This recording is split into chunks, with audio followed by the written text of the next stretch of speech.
माननीय मुख्यमंत्री महोदय का स्वागत अभिनंदन वंदन करें। उन्हें साफा पहनाएं, माला पहनाएं, श्रीफल भेंट करें और उनका अभिनंदन करें, स्वागत करें। आज माननीय मुख्यमंत्री महोदय का आगमन रोशल्ला ग्राम में हुआ है और रोशल्ला परिवार के आदरणीय स्मृति शेष रघुवीर सिंह जी यादव, जिन्हें हम वकील साहब के नाम से सब लोग जानते थे, उनकी 6वीं पुण्यतिथि के अवसर पर आज उनकी प्रतिमा का लोकार्पण माननीय मुख्यमंत्री महोदय के कर कमलों से संपन्न हुआ है।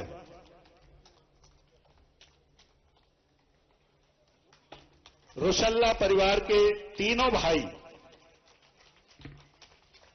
अपने अंतरंग की गहराइयों से माननीय मुख्यमंत्री महोदय का स्वागत अभिनंदन कर रहे हैं।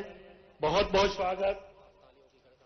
तालियों की गड़गड़ाहट से हम सब अपनी भावनाएं संप्रेषित करें। आज यहां जो लोग उपस्थित हैं वे सब रोशल्ला परिवार के स्नेही जन हैं। जोरदार तालियों के साथ माननीय मुख्यमंत्री महोदय का स्वागत अभिनंदन।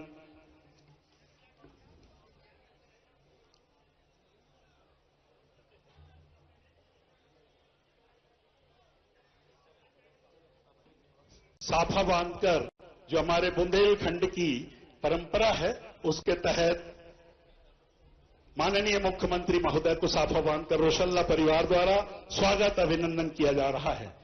और अब मंच पर विराजमान हमारे समस्त विधायकगण, समस्त जिला पंचायत अध्यक्ष और समस्त भारतीय जनता पार्टी के जिला अध्यक्ष, समस्त जनप्रतिनिधियों से अनुरोध कि आप सब अपनी एक साथ भावनाओं को संप्रेषित करते हुए एक बड़ी माला के द्वारा माननीय मुख्यमंत्री महोदय का इस मुंगावली विधानसभा के रोशल्ला ग्राम में उनका स्वागत करें, अभिनंदन करें। मंचासीन समस्त जनप्रतिनिधिगण।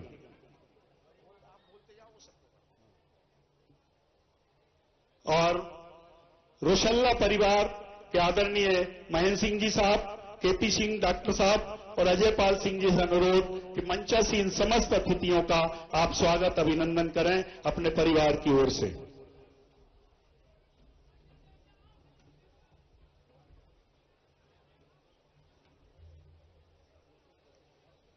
मंचासीन समस्त अतिथियों का रोशल्ला परिवार की ओर से हार्दिक अभिनंदन, स्वागत, वंदन।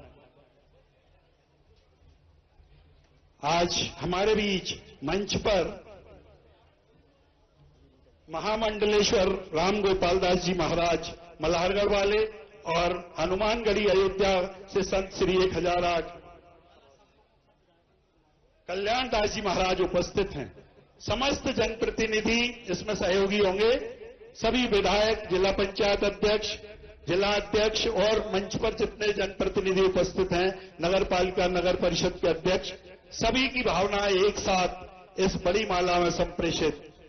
सभी की ओर से आप सब भी जोरदार तालियां बजाएं, अभिनंदन करें, स्वागत करें, वंदन करें।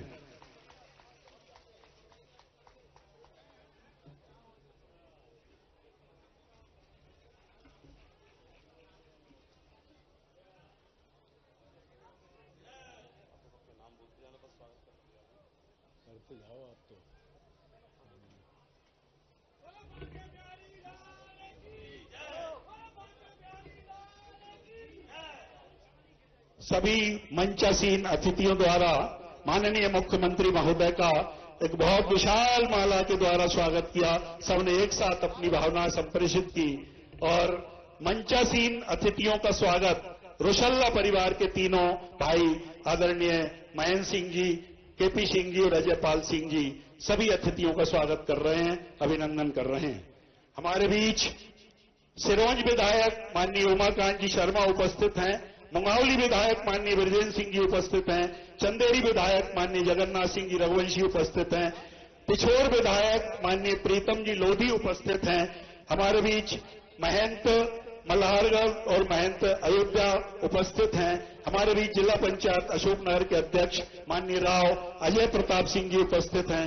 हमारे बीच कुरबाई विधायक माननीय हरि सिंह जी सप्रे साहब उपस्थित हैं और हमारे बीच नगर पालिका अशोकनगर के अध्यक्ष नीरज जी मानोरिया उपस्थित हैं और हमारे बीच श्रीमती संध्या राय दतिया भिंड सांसद उपस्थित हैं और ऋषि यादव सदस्य राज्य पिछड़ा वर्ग आयोग, श्री केपी सिंह यादव महासभा अध्यक्ष और श्री राम रघुवंशी विदिशा सदस्य भारतीय पशु कल्याण बोर्ड, ये सभी महानुभाव मंच पर उपस्थित हैं।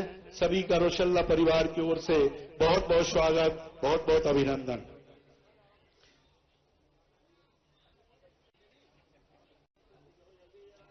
और अब आज जिनकी प्रतिमा का अनावरण हुआ है उनके व्यक्तित्व और कर्तव्य पर बहुत संक्षेप में प्रकाश डाल रहा हूं कि आदरणीय स्मृति शेष रघुवीर सिंह जी किसी परिचय के मोहताज नहीं। वे अपने दृढ़ संकल्प और दूरदर्शी विचारों के साथ इस क्षेत्र के दृढ़ निश्चयी सेवक के रूप में सुविख्यात रहे। आपका जन्म स्वर्गीय उदय सिंह जी यादव के घर ग्राम रोशल्ला विकासखंड मुंगावली में हुआ। 1969 में आपने जीवाजी विश्वविद्यालय से स्नातक की परीक्षा पास की। 1972 में कानून में स्नातक किया और इस तरह आपने अपना समूचा जीवन मानव सेवा के लिए समर्पित किया। उनके व्यक्तित्व और कर्तव्य से हम सब भली भांति वाकिफ हैं। मैं आमंत्रित कर रहा हूं स्वागत भाषण के लिए उनके ही सुपुत्र पूर्व सांसद डॉक्टर केपी यादव साहब को। कृपया पधारें।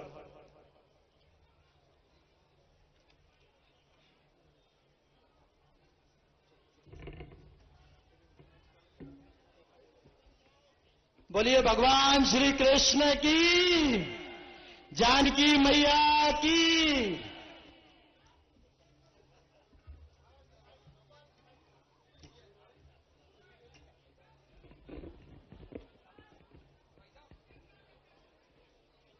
मंच पर और इस रोशल्ला की पावन धरा पर पधारे हमारे प्रदेश के मुखिया, हमारे यशस्वी मुख्यमंत्री श्रीमान डॉक्टर मोहन यादव जी,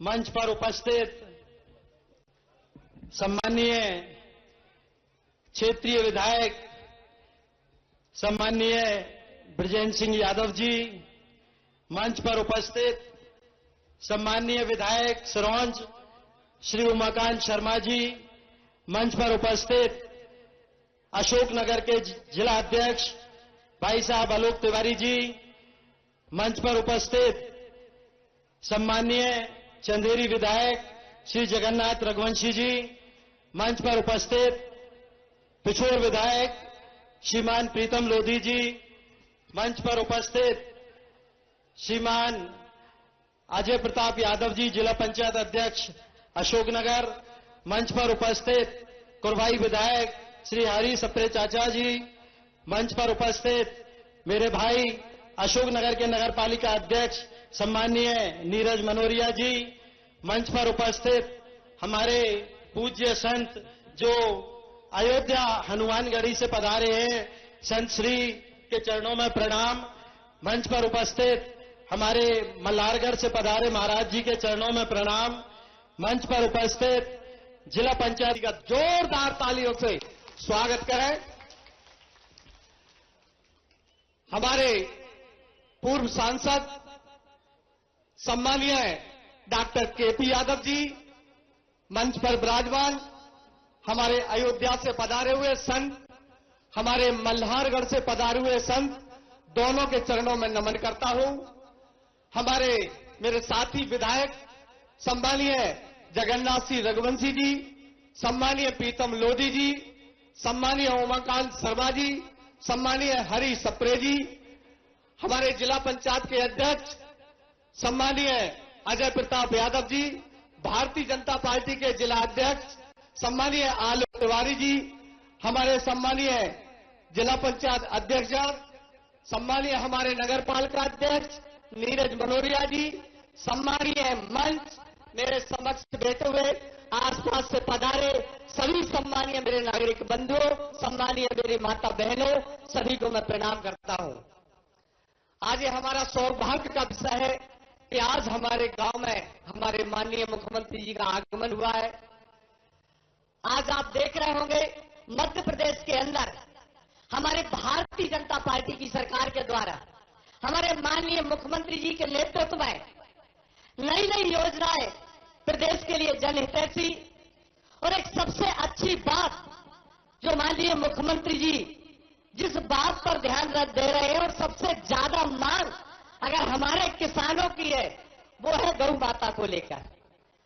और गौ माता को लेकर हमारे माननीय मुख्यमंत्री जी बड़ी बड़ी गौशालाओं का निर्माण करवा रहे हैं जिससे हजारों गाय उन गौशालाओं में जाकर रह सके, अच्छे से उनकी देखभाल हो सके। साथियों, जब से हमारे माननीय मुख्यमंत्री जी ने मध्य प्रदेश की बागडोर संभाली है, हमारे माननीय प्रधानमंत्री मोदी जी के नेतृत्व में, आप देख रहे होंगे ऐसा कोई दिन नहीं है जिस दिन हमारे माननीय मुख्यमंत्री जी प्रदेश के अंदर किसी न किसी शहर में, गांव में, कहीं न कहीं भ्रमण लगातार जनता के बीच में पहुंचकर और आम जनता से बड़े सहज सरल स्वभाव से मिलते हैं। और आज भी आपने देखा होगा माननीय मुख्यमंत्री जी का, जबकि आप जानते हैं मुख्यमंत्री को कितनी व्यस्तता रहती है, पर आज जैसा जन सैलाब उन्होंने देखा, हर व्यक्ति से उनकी मिलने की इच्छा हुई, हर व्यक्ति से उन्होंने आवेदन लिया। और मैं आपको आश्वस्त करना चाहता हूं कि माननीय मुख्यमंत्री जी जितने भी आवेदन लेकर जाएंगे, हर आवेदन पर आपके सुनवाई होगी निश्चित, इस बात से आप बिल्कुल निश्चिंत रहें। मेरे भाई स्वर्गीय रघुवीर सिंह यादव जी, आप सब जानते होंगे माननीय मुख्यमंत्री जी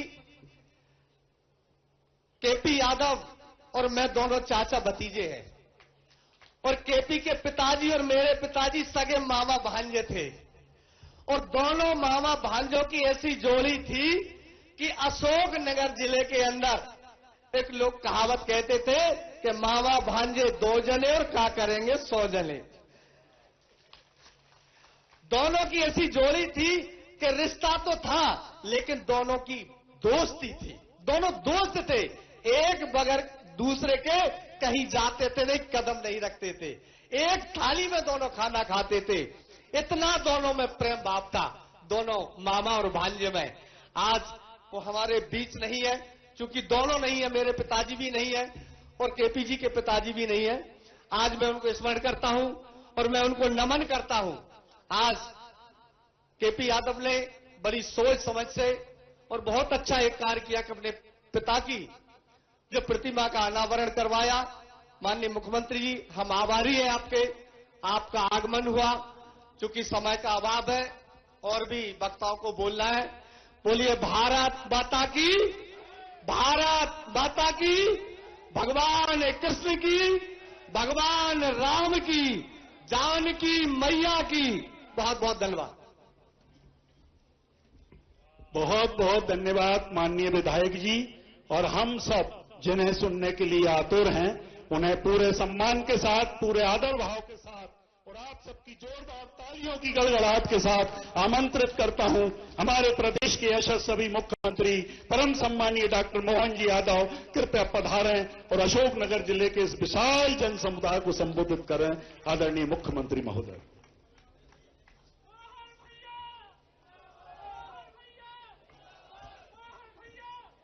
आज के इस कार्यक्रम में अभी अभी जिनने अपना विस्तार से विषय रखा, हमारे क्षेत्र के विधायक पूर्व मंत्री ब्रजेंद्र सिंह यादव जी, इस अवसर पर दोहरा दायित्व है केपी जी का। हमारे पूर्व सांसद और वर्तमान में आपके पिताश्री की प्रतिमा का अनावरण भी है, कृष्णपाल सिंह यादव जी। इस अवसर पर महेंद्र सिंह यादव जी, जिला पंचायत के अध्यक्ष अजय पाल सिंह जी, सिरोंज विधायक उमाकांत शर्मा जी, जिला अध्यक्ष आलोक तिवारी जी, इस अवसर पर चंदेरी विधायक जगन्नाथ सिंह रघुवंशी जी, प्रीतम लोधी जी विधायक पिछोर, संत श्री हनुमानगढ़ी, आपका भी मैं दोनों हाथ जोड़ के प्रणाम करता हूं। मल्लार गढ़वाले महाराज जी, आपको भी प्रणाम करता हूं। इस अवसर पर अजय पाल सिंह जी, एक और नाम है धर्मेंद्र हरी सिंह जी, सप्रे, हमारे वर्तमान विधायक कुरवाई, मंच पे उपस्थित नीरज मनोरिया जी, नगरपालिका अध्यक्ष। मैं अभी अरविंद धाकड़ जी, अरविंद जी है क्या? चलिए पीछे रह गए, आगे पीछे हो गए। इस अवसर पर मौजूद पूरा मंच, नाम किसका लूं, बहुत ज्यादा नाम है, जोरदार अभिनंदन कर दे पूरे मंच के लिए। और मेरे साथ प्रेम से बोलो गोपाल कृष्ण भगवान की, प्रभु रामचंद्र महाराज की। आज के इस अवसर पर स्वर्गीय रघुवीर सिंह यादव जी, जिनका जीवन का अलग अलग परिचय, अलग अलग प्रकार से आपके चेहरों के उमंग उत्साह बता रहे हैं। काले जीवन से छात्र संघ चुनाव के अलग अलग पदों पर निर्वाचित हुए, फिर सरपंच बने, जनपद अध्यक्ष बने, जिला पंचायत अध्यक्ष बने। और काम आदमी क्या करता है, जीते जी सामने तो सब नमस्कार करते हैं, जब शरीर छोड़ दो और इतनी भीड़ आ जाए तो अपने आप प्रणाम करने की इच्छा होती है। उनका जीवन धन्य हुआ है। आने और जाने के क्रम में परमात्मा की लीला है। जब मैं आज प्रतिमा अनावरण करने आया तो अभी अभी हमारे केंद्रीय मंत्री भूपेंद्र यादव जी ने भी अपनी उपस्थिति, मेरे माध्यम से जोरदार अभिनंदन भूपेंद्र यादव जी का भी, और यहां के सांसद, वर्तमान में भारत सरकार के मंत्री श्रीमान ज्योतिरादित्य सिंधिया जी के भी जोरदार तालियां बजा, उनके भी तरफ से। आज उनने आना तय किया था, लेकिन जरूरी काम आने से वो अटके हैं, तो उन्होंने कहा कि मेरी तरफ से भी आप शुभकामना देना।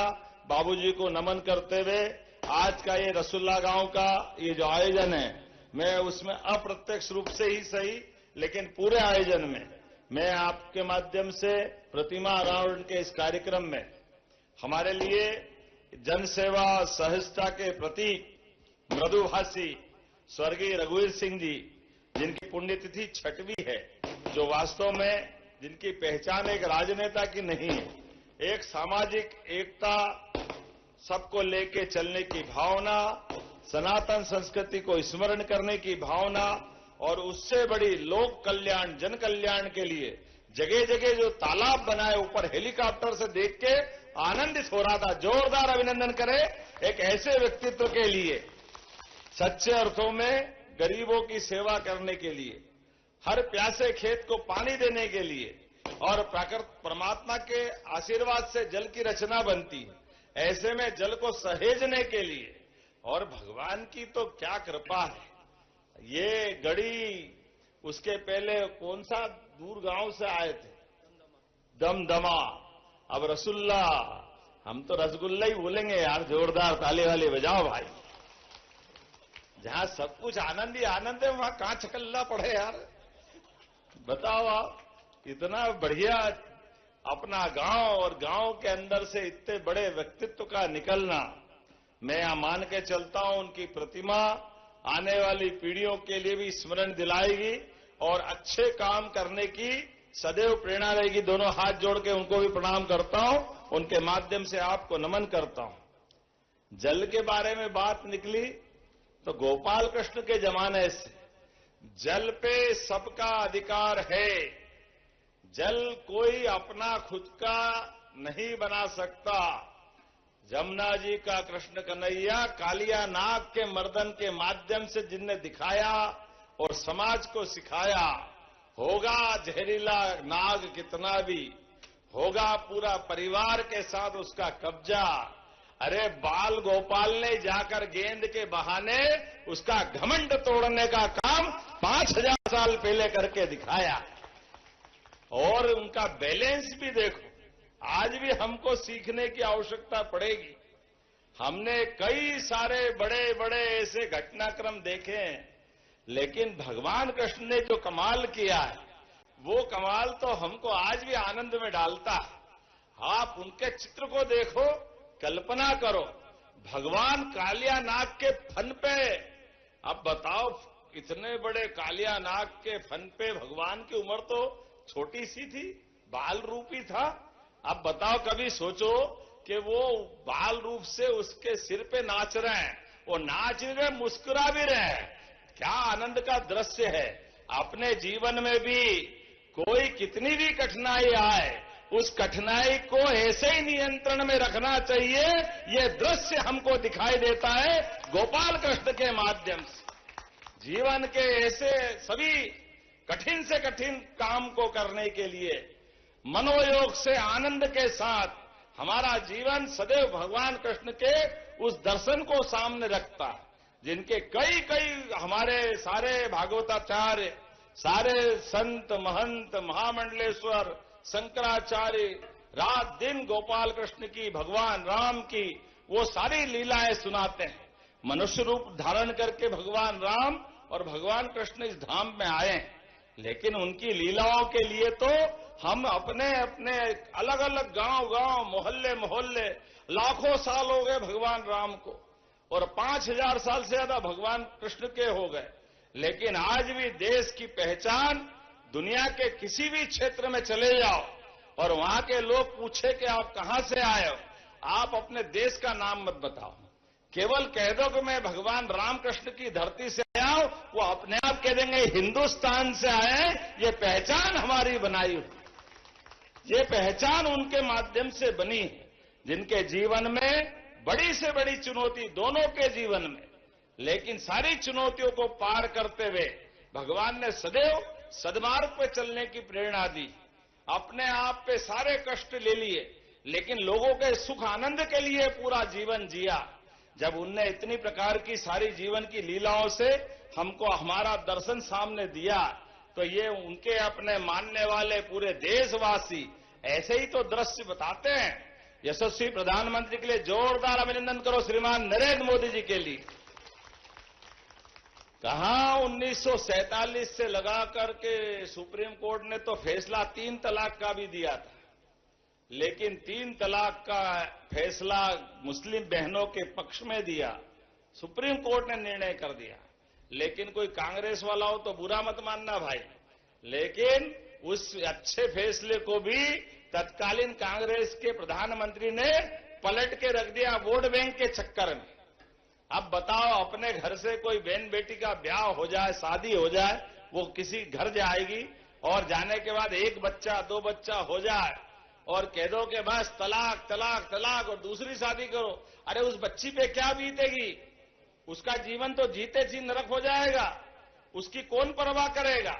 और अधिकांश मुस्लिम देशों ने इस परंपरा को बदल दिया, लेकिन वोट बैंक के कारण से कांग्रेस के लोगों ने इस गलत प्रथा को और सुप्रीम कोर्ट के फैसले को उनके नादान परिवार वाले आज जगह जगह बताते फिर रहे हैं। अरे हम तो सही कह रहे हैं, देश में ये हो जाएगा वो हो जाएगा। अरे भाई, तुम्हारे खानदान वालों ने इतने पाप किए हैं कि पूरी साबुन फैक्ट्री में घुस जाओ तब भी तुम्हारे पाप धुलने वाले नहीं।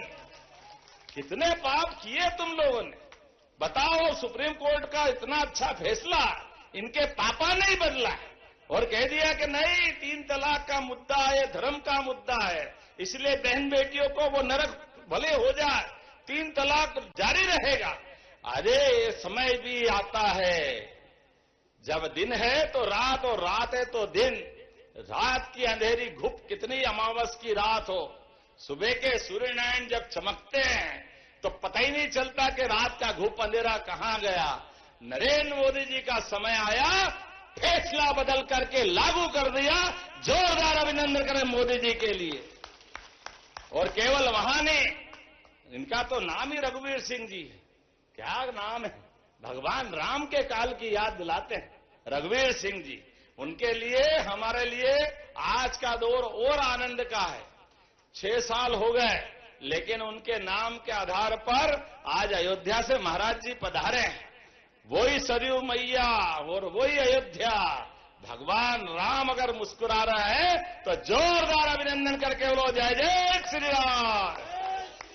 आज भगवान राम का धाम आनंद के साथ पूरा देश वो दृश्य याद करे जब सुप्रीम कोर्ट ने फैसला दिया।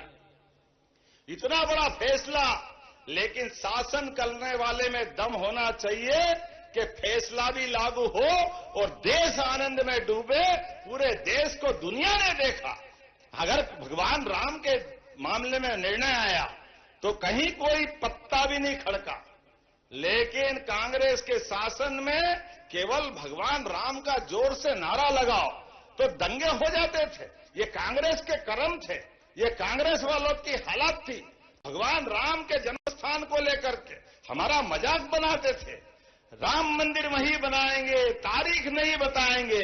बाबू मंदिर भी बन गया, तारीख भी आ गई, तुम्हारे को दर्शन का दुर्भाग्य, तुम्हारे को दर्शन नहीं मिले, आज तक दर्शन करने नहीं गए।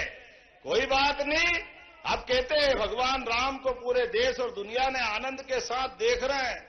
भगवान राम का धूमधाम से मंदिर का भूमि पूजन हो गया, प्राण प्रतिष्ठा हो गई, पूरा देश आनंद मना रहा। तो आप पीछे पीछे से, हाँ हम भी तो राम वाले हैं, हम भी तो राम वाले हैं। अरे तुम राम वाले नहीं हो, तुम राम नाम सत्य वाले हो बाबू साहब। तुम अपने आप में झांक के देखो, तुम्हारे कर्मों के कारण से कांग्रेस की दुर्दशा हुई है, तुम्हारे कर्मों के कारण से लोकतंत्र अपमानित हुआ है। चलो कोई बात नहीं, आज इस आपके रसुल्ला गांव से ही मैं बोलता हूं, आ जाओ मैदान में। अब राम जी का तो धाम जगमगा गया, अभी कृष्ण कन्हैया बाकी है। बोलो कृष्ण कन्हैया लाल की। आ जाओ बोलो ना आप हिम्मत से कि मथुरा के अंदर वो गोपाल कृष्ण का आनंद आना चाहिए जो मथुरा के साथ पहले अयोध्या में आया। आना चाहिए कि नहीं आना चाहिए? बोलो गोपाल कृष्ण कन्हैया लाल की। ये जो आनंद है ये दोहरा चरित्र है। बोलने मुंह में राम बगल में छुरी, बोलते क्या करते क्या है। इसलिए इनकी हालत खराब हुई। आज आपके बीच में आया, आने के लिए वास्तव में मुझे लगा कि बहुत सारी बातें कर सकते थे। अपने बीच में से ये लोकतंत्र का तकाजा है कि कहां पर भगवान राम के इस काम को करने के लिए गरीब से गरीब आदमी के भी परिवार में जब लोकतंत्र के माध्यम से प्रधानमंत्री की ताकत आती है तो हर गरीब की जिंदगी बेहतर करने के लिए मोदी जी के माध्यम से हमारी सरकार कितने काम करती है। हमारे किसानों के लिए पहली बार किसान सम्मान निधि देने का काम किसी ने किया है, नरेंद्र मोदी जी के माध्यम से हुआ। हमें इस बात का आनंद है। नल से जल, उज्ज्वला गैस कनेक्शन, गरीब आदमी का मकान, घर में राशन नहीं हो तो पूरे गरीब परिवार को राशन की दुकान से निःशुल्क राशन। अरे ये तो राजा राम के काल में होता था, क्या आज हमारे समय में हो रहा है मोदी जी के काल में। जोरदार अभिनंदन करो हर वर्ग को लेके चलने के लिए। गैस कनेक्शन बड़े बड़े लोगों का काम था। और आप में से भी लाडली बहना कितनी, जरा हाथ खड़े करके बताओ जिनको पैसे मिलते हैं। अब बताओ, सभी हाथ खड़े हो गए। जोरदार बहनों के लिए भी ताली वाली बजाओ भाई। हमारी बहनों को हम बिठा करके बात कर रहे हैं। हमारे यहां तो भगवान को अगर बुलाना है तो राधे बोलो तो कृष्ण कन्हैया दौड़े दौड़े आते हैं। भगवान राम बोलो, सीता जी नहीं बोलो तो काम ही नहीं चलता। इसलिए बोलते सीताराम। और खाना खाने बैठो, मैं उज्जैन से आता हूं। न पार्वती पते हर हर। जब पार्वती मैया का नाम नहीं लो तो भोजन भी नहीं मिले। इतना हमारी माता बहनों का सम्मान हमारी अपनी संस्कृति में होता। और पता नहीं कांग्रेस के लोग क्या खाते और क्या सोचते हैं। ये लाडली बहनों को पैसे दे रहे हैं तो कहते बहनें दारू पी जाती है, दारू पी जाती है। बहने चप्पल तैयार रखना, कोई कांग्रेसी आए तो बताना कि आप बता तू सूंघ करके ये हमारे पैसे का परिवार में उपयोग हो रहा कि ये दुरुपयोग हो रहा है। इनको तो शर्म नहीं आती, क्या बात करते, मुंह से बोलने में खराब लगे। लेकिन ये बेईमान वोट के भूखे केवल एक ही काम करते, आपस में लड़ाओ, झूठ बोलो और अपना काम चलाओ। कितने साल निकाल दिए। ये आज मैं दिन में बिजली देख रहा हूं। कांग्रेस की शासनकाल में 2002-03 तक रात में भी लाइट नहीं मिलती थी। रात में भी क्या हालत करी थी। रात में लाइट नहीं, सड़क के ठिकाने नहीं, आम जनता परेशान, सारी हालत खराब रहती थी। अब हमारी सरकार बनी माननीय मोदी जी के आशीर्वाद से। हमने कई कई काम किए। हमने कहा कि भगवान को केवल नाम के लिए नहीं, भगवान के बताए मार्ग पे भी चलने की आवश्यकता है। और भगवान ने मानवता को जीवित करने का प्रयास किया। मानवता को जीवित करने के लिए राहगीर योजना हमने बनाई। राहगीर योजना मोदी जी के माध्यम से जब बनी है, किसी चौराहे पर सड़कें अच्छी हो गई, और एक्सीडेंट हो जाता है, वहां कोई घायल होने वाला, कोई माता होगी, कोई भाई होगा, किसी के बाल बच्चे होंगे, किसी के माता पिता होंगे, ऐसे में घायल को हॉस्पिटल पहुंचाना, डर के मारे हॉस्पिटल नहीं पहुंचाते, पुलिस परेशान करेगी, वहां जाएंगे तो क्या होगा, डरने की जरूरत नहीं। जो हॉस्पिटल पहुंचाएगा 25,000 रुपया हमारी सरकार के माध्यम से घायलों को पहुंचाने वालों को देंगे। सरकार के माध्यम से मानवता को जीवित करने का काम हमारी सरकार के माध्यम से होगा। एक और योजना हमने बनाई, हॉस्पिटल में एम्बुलेंस से तो पहुंचा देते हो, लेकिन एम्बुलेंस से पहुंचाने के बाद कोई कारण से वो बचेगा नहीं, शरीर खत्म हो गया, अब आदमी हॉस्पिटल तो एम्बुलेंस से ले गया, लेकिन बॉडी को, शरीर को, मट्टी को घर ले जाए तो गरीब आदमी कोई ठेले पे ले जा रहा है, कोई बैलगाड़ी से ले जा रहा है, कोई साइकिल पे ले जा रहा है, कोई मोटरसाइकिल पे ले जा रहा हो, गाड़ी घोड़े में बुलाओ तो गाड़ी घोड़े वाले कहते हम इसकी सवारी नहीं ढो सकते, ऐसे में बड़ी परेशानी आती। चिंता मत करो, हमारी सरकार ने निर्णय किया है, हर जिले के अंदर 2 संवाहन दे रहे हैं, संवाहन से घर तक पहुंचाने का काम हमारी सरकार के माध्यम से होगा। पूरे प्रदेश के अंदर ऐसी स्थिति बन जाए तो आप केवल वहां के हॉस्पिटल को खबर करना, आपको एम्बुलेंस की तरह संवाहन भी मिलेगा, जिसके माध्यम से लाभ मिलेगा। और आगे बढ़कर के हमने अभी हेलीकॉप्टर से आए, बहुत बड़ी भीड़ लगी, महाराज जी हमने अपने माननीय मोदी जी के माध्यम से कोई भी हॉस्पिटल, सरकारी तो पहले ही फ्री इलाज करते थे, प्राइवेट में भी जाओ तो 5 लाख तक का इलाज फ्री है, और 70 साल से बड़ी उम्र वाले तो कोई जाति धर्म के हो, इनकम टैक्स देते हो नहीं देते हो, सबको फ्री कर दिया। ये हमारी संवेदनशीलता है। लेकिन ऐसा लगा कि हॉस्पिटल में भर्ती किया और भर्ती करने के बाद उसको और बड़े हॉस्पिटल में पहुंचाने की जरूरत है, उसकी तबीयत बिगड़ रही है। अब अगर सड़क मार्ग से ले जाएंगे, मान लो भोपाल ले जाना, तो 2-3 घंटे पहले पहुंचा नहीं सकते। ऐसे में रघुवंशी जी गवाह, कल इनने ही फोन किया कि एक एक्सीडेंट हो गया, झांसी में भर्ती है, भैया कुछ करो, रात में पहुंचाना पड़ेगा नहीं तो दिक्कत हो जाएगी। हमने कहा चिंता मत करो, एयर एम्बुलेंस निःशुल्क पहुंचा देंगे, जोरदार अभिनंदन करो, हेलीकॉप्टर हवाई जहाज लगाएंगे, लेकिन व्यक्ति की जान बचाने का काम हमारी सरकार के माध्यम से हो रहा है। पैसा जरूरी थोड़ी है, व्यक्ति की जान जरूरी है। सरकार हमारी है और सरकार का मतलब ही है, हमने ये कहा कि नंद घर आनंद भयो, तो आनंद दिखना भी तो चाहिए, खाली बोलने की बात थोड़ी होना चाहिए। सरकार के माध्यम से वो चरितार्थ भी होना चाहिए। ऐसे कई काम हम कर रहे हैं। अभी मुझे आए तो गीता, पवित्र गीता जी की कापी भेंट की। हमने कहा ये गीता जी तो हम पढ़ेंगे ही पढ़ेंगे, लेकिन गीता जी ने अपने कर्मवाद के सिद्धांत के बलबूते पर जीवन के अपने एक एक क्षण का उपयोग सदुपयोग में बदलने के लिए हमारे अपने समाज में, हमने कहा गोपाल कृष्ण के जीवन को स्कूल शिक्षा के अंदर भी, कॉलेज शिक्षा में भी पढ़ाने का काम हमारी सरकार के माध्यम से किया जाए। भगवान के जीवन के विविध प्रसंगों को पढ़ करके नई पीढ़ी तैयार होगी। और उतना ही नहीं, नगर नगर में, नगर परिषद में, मेरे बताया आप नगर पालिका अध्यक्ष में, आप भी गीता भवन बनवाओ, सरकार मदद करेगी। हर जगह गीता भवन पूरे प्रदेश में बनाए जाएंगे। जब गीता भवन बनाए जाएंगे तो ताली वाली तो बचती है कि नहीं बचती है? ऐसा लग रहा है कि थोड़ा एहसास तो होना चाहिए। अब गीता भवन बनेंगे तो गीता भवन में हमारे बच्चे भी पढ़ेंगे, लिखेंगे, आगे बढ़ेंगे, कंप्यूटर की शिक्षा होगी, अच्छे ही साहित्य पढ़ेंगे। अरे अच्छी चर्चा करने के लिए तो सब धर्म की चर्चा करो, कोई दिक्कत नहीं। गीता भवन तो ये हमारे लिए परमात्मा की दया से भगवान ने बड़े से बड़े काम करे, लेकिन बाद में प्रेरणा भी ऐसी दी। हमारे याद रखो, भगवान कृष्ण ने कंस को मार दिया। कंस को मारना ये बहुत बड़ा अचंबा था, लेकिन इतना बड़ा काम करने के बाद भी 11 साल की उम्र हो गई थी भगवान की, लेकिन शिक्षा के महत्व के लिए कंस को मारने के बाद मथुरा से उज्जैन आए और सांदीपनी आश्रम में उनने 64 कला, 14 विद्या, 4 वेद, 18 पुराण, ये सब में पढ़ करके अपने जीवन में उनके भगवान के गुरु के सामने सांदीपनी जी ने एक शब्द बोला और वो शब्द मंत्र वाक्य के रूप में दुनिया के सामने गया।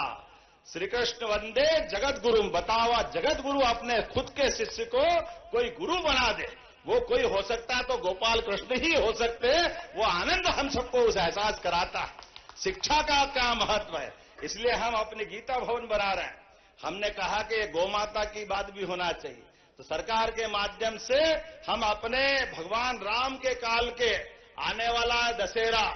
दशहरे के दिन रावण तो जलाते ही है, जलाना, लेकिन रावण को ध्यान रखो, रावण को जलाते जलाते ध्यान में आता है कि हम शस्त्र पूजन भूल गए। वो तो अब रावण मरा काहे से? भगवान के शस्त्र के बिना कोई मरा है क्या? तो रघुवंशी जी, शस्त्र धारण करे बिना कैसे आनंद आता है? तो भगवान ने प्रेरणा दी है, दुष्टों के संहार के लिए शस्त्रों का धारण करना भी जरूरी है आज के समय में। तो हर दशहरे पे सरकार के माध्यम से जहां शस्त्रागार है, हमारे सारे मंत्री, विधायक, सांसद सब लोग शस्त्र पूजन करने जाएंगे। सारे त्योहार हमारे लिए प्रेरणादायी, और आने वाले समय में जब दीपावली का आनंद मनाएंगे, लेकिन सच्ची दीपावली तो गोवर्धन पूजा के साथ होती है। ये गोवर्धन नहीं है, हमारे लिए गोवर्धन है। जोरदार अभिनंदन करो। पूरे देश के अंदर हमारा राज्य एकमात्र है जिसने गोवर्धन पूजा के माध्यम से पर्यावरण से भी प्रेम करा और गौ माता के प्रति अपनी भक्ति भी बता रहा है। और गौ माताओं को पालने के लिए गोपाल कौन? जो गाय को पाले वो गोपाल है कि नहीं? गोपाल, गोपाल किसको कहते हैं? भगवान नाम कितने भी धारण कर ले, लेकिन जो गोपाल बोल के उनको आनंद आता था। तो जिसके घर गाय वो घर घर गोपाल, वो जो कृष्ण को भी माने वो गोपाल, तो गोपाल कृष्ण घर घर में मिलते हैं। इसलिए गोपाल कृष्ण भगवान की हमने कहा घर घर गाय पालो, दूध उत्पादन बढ़ाओ। कुपोषण से अपने परिवार के अंदर दूध का उत्पादन होगा तो माखन, दही, दूध सब कुछ घर में आ जाएगा। अभी 9% दूध का उत्पादन हमारे राज्य के अंदर होता है, इसको 20% तक ले जाने वाले। अभी देश में तीसरा नंबर हमारा है, इसको 1 नंबर तक ले जाएंगे। इसलिए हमने योजना बनाई, गाय भी पालो तो भरपल्ले पालो। 1-2 गाय माता से क्या होता है? 25 गाय माता पालो, 40 लाख की योजना बनेगी। 10 लाख हमारी तरफ से फ्री, गाय भी आपकी, दूध भी आपका, कमाई भी आपकी। लेकिन सरकार प्रोत्साहन दे रही, और बड़ी बड़ी गौशालाएं भी जो कोई खोलता है उस गौशाला में भी प्रति गाय माता 20 रुपया प्रति गाय माता के बजाय 40 रुपया प्रति गाय माता देने के लिए हमने डबल कर दिया। जोरदार अभिनंदन करो। हमारी घर घर गोपालों की गाय माता का सम्मान होना चाहिए, जिसमें 33 करोड़ देवी देवता का वास। वो गौ माता के लिए अगर सरकार के खजाने में थोड़ा लोट पड़ जाए तो क्या फर्क पड़ता है? जमाने के जाने क्या क्या काम होते रहते हैं। ऐसे में गौ माता के लिए अगर हम नहीं करेंगे तो कौन करेगा? आज के इस अवसर पर बोलने के लिए तो बहुत कुछ है, लेकिन मैंने एक और निर्णय किया है कि भगवान कृष्ण ने जहां जहां, आप बताओ, जो मथुरा का महत्व है, जो वृंदावन का महत्व है, जो गोकुल का महत्व है, वही द्वारका का महत्व है। तो जब द्वारका, गोकुल, वृंदावन भगवान ने लीलाएं करी, तो मध्य प्रदेश में भी तो वो स्थान है, सांदीपनी आश्रम, जहां भगवान आए। और इस जिले के अंदर चंदेरी शिशुपाल का हम सब याद रखें, शिशुपाल का वध करने के लिए यहां आए। तो ऐसे प्रत्येक स्थान को तीर्थ बनाएंगे। जोरदार अभिनंदन करो भगवान कृष्ण के लिए। भगवान राम ने भी जहां जहां मध्य प्रदेश में लीला की, अब चित्रकूट धाम सहित जहां जहां श्री राम वनगमन पथ है वहां भी तीर्थ बनेंगे। और भगवान कृष्ण ने जहां जहां लीलाएं की वो स्थान भी तीर्थ बनेगा। ऐसी सारी योजना बना करके बहुत सारी बातें मैं कर सकता था, लेकिन विलंब से आने की क्षमा भी चाहता हूं। थोड़ा देरी से आया, लेकिन देर आयत दुरुस्त आयत। आया तो धूमधाम से, आनंद से अब आपके बीच मिलने का मौका मिला है। अगली बार भी बुलाओगे कि नहीं बुलाओगे? जरा इधर ताली वाली नहीं बजा रहे हैं, बताओ तो अगली बार बुलाएंगे कि नहीं बुलाएंगे? लेकिन भले लोग कितने हैं, बुलाएंगे तो बुलाएंगे, लेकिन अभी आए तो क्या देर हो तो पूछना ही भूल गए। चंदेरी महोत्सव है, उसमें आमंत्रित। चंदेरी महोत्सव बिल्कुल आएंगे। जोरदार ताली बजा। हमारे रघुवंशी जी ने एक शुरुआत कर दी। अब मैं जरा छेड़ रहा हूं तो मेरे को पकड़ मत लेना, 1-2 बात मैं डायरेक्ट ही कर देता हूं, सीधे सीधे कर देता हूं।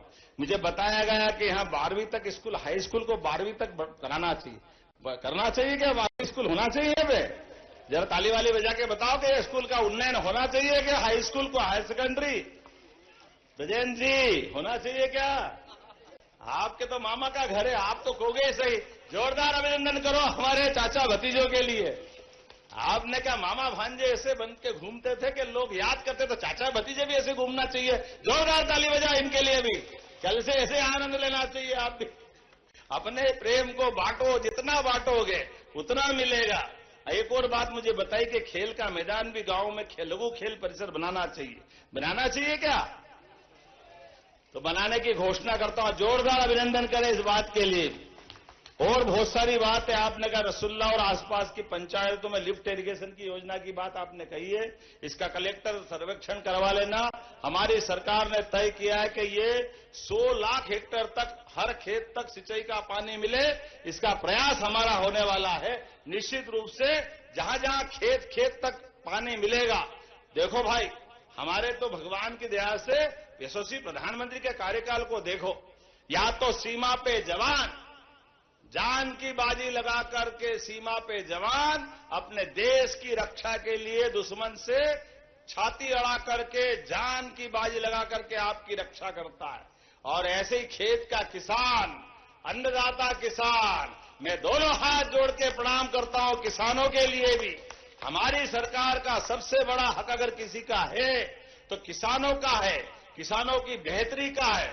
इसलिए किसानों के लिए सिंचाई की सुविधा और जो भी सुविधा मांगेगा किसान, उसको आगे बढ़ाने के लिए हमारी सरकार लगातार काम करेगी। मेरी अपनी ओर से ये इरिगेशन की आपने सिंचाई योजना बताई, इसको भी करेंगे। जो नहीं बताई उसको भी करेंगे। जोरदार अभिनंदन करो जो जहां जहां से भी बताएंगे।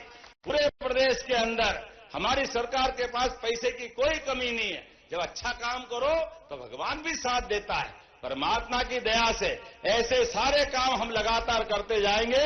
आज तो इतने ही, अगली बार फिर आएंगे, फिर मुलाकात करेंगे। मेरी अपनी ओर से दोनों हाथ जोड़ के आप सबको प्रणाम और दोनों हाथ की मुट्ठी बांधो और ऊपर से मेरे साथ जोर से बोलो, भारत माता की, भारत माता की, भारत माता की। बहुत बहुत धन्यवाद। भारत माता की जय। बहुत बहुत धन्यवाद। माननीय मुख्यमंत्री महोदय का प्रेरणास्पद उद्बोधन हम सभी ने आत्मसात किया। आभार प्रदर्शन के लिए आमंत्रित हैं भारतीय जनता पार्टी के जिला अध्यक्ष माननीय आलोक जी तिवारी।